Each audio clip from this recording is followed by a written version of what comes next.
मध्य प्रदेश में आयोजित हुई पटवारी भर्ती परीक्षा के परिणाम आने के बाद सियासत थमने का नाम नहीं ले रही है। पटवारी भर्ती में हुई धांधली पर कांग्रेस प्रदेश की शिवराज सरकार आक्रामक है। इसी बीच पूर्व मंत्री जीतू पटवारी ने इस परीक्षा को रद्द कर परीक्षा में सम्मिलित होने वाले बेरोजगार युवाओं को ब्याज समेत फीस वापसी करने की मांग की है।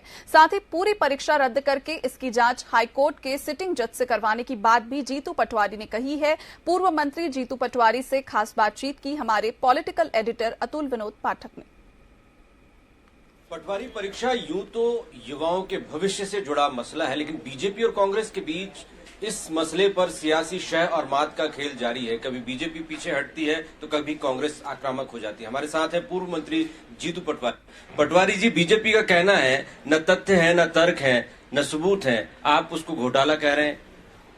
ये सरकार है कि सर्कस है? अगर तथ्य और तर्क विहीन बातें होती तो लगातार 25-25 एग्जाम्स में घोटाले क्यों हो जाते हैं?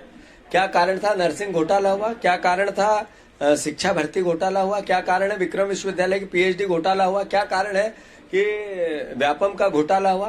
क्या कारण है कृषि विस्तार अधिकारी का घोटाला हुआ? क्या कारण है कि जो हमारे सिपाही भर्ती, हमने कहा कि ये इस तरह के मामले बहस और डिबेट में होते हैं। इस तरह के मामलों की जांच होती है, न्याय होता है, कानून होता है, कानून का पालन होता है, नियम होते हैं, उनकी पालना होती है, सरकार के दायित्व होते हैं, तब ये काम निपटते हैं। नियत में ही खोट है।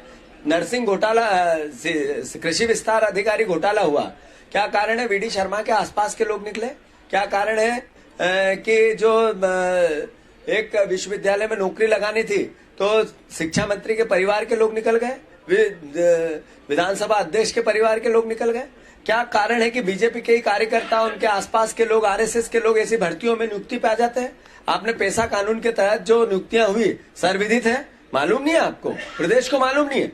तो ये बोल के अपने पापों को छुपाना कांग्रेस पार्टी इसका विरोध करती है, करेगी, आगे भी करती रहेगी। कांग्रेस आरोप लगा रही है सरकार बीजेपी की है, और यदि कोई घोटाला हुआ तो जांच एजेंसी भी सत्ताधारी दल की होती, तो आप कैसे न्याय की उम्मीद करें?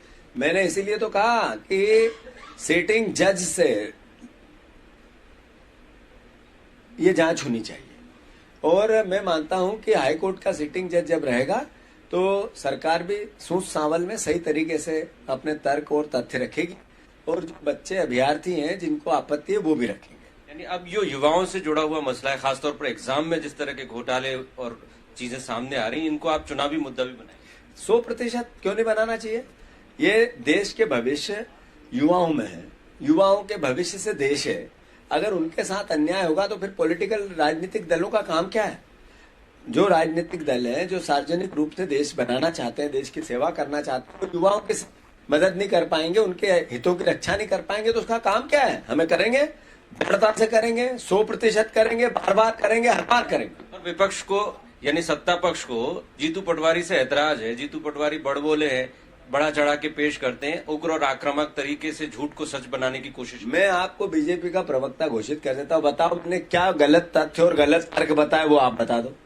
ये बीजेपी का कहना है। तो फिर बीजेपी की बात को आपको काटना चाहिए कि जब वो ऐसा कहते हैं तो बताओ कौन सा तथ्य और तर्क गलत बताया, यह आपको पूछना चाहिए उनसे। मैं आपको निर्धारित करता हूँ, बताओ मैंने कौन सा तथ्य और तर्क आज तक पूरी 10 साल की मेरी जर्नी में विधानसभा की गलत बताया, आप बता दो। आप इन सब चीजों को लेके कोर्ट क्यों नहीं? मेरा काम कोर्ट जाना नहीं है, मेरा काम है राजनीतिक, बीजेपी के मेरे दुश्मन नहीं है। राजनीतिक मेरा जो धर्म है, सार्वजनिक जीवन, वो निभाना, वो मैं करूंगा, करता हूं, करता रहूंगा। तो जीतू पटवारी स्पष्ट रूप से युवाओं के मुद्दे पर आक्रामक है और इसे चुनावी मुद्दा बनाने से भी उन्हें परहेज नहीं है। अतुल पाठक, TV24 भोपाल।